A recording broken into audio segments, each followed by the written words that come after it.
करांगा पूरी दुनिया के सामने मेरे नाल साथ दिओ। अगर मेरी गल चंगी हुई तो सारे एक बारी ताड़ियां ला दिओ। अजकल एक साडे इंटरनेशनल खिलाड़ी बैदुल्ला राजपूत ते औखा वक्त आया होया है।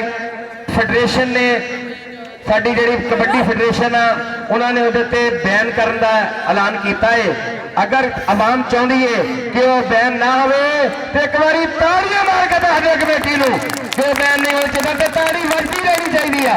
जिहड़ा जिहड़ा बैदुल्ला राजपूत दा प्यार करता है एक बारी कैमरा घुमा के दस दे कि जिन्ना असीं रिक्वेस्ट कर सकते हैं।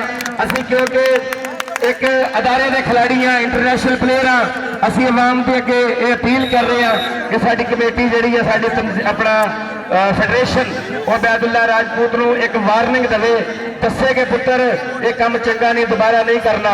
इंशाअल्लाह 100% उम्मीद है कि दोबारा नहीं करेगा।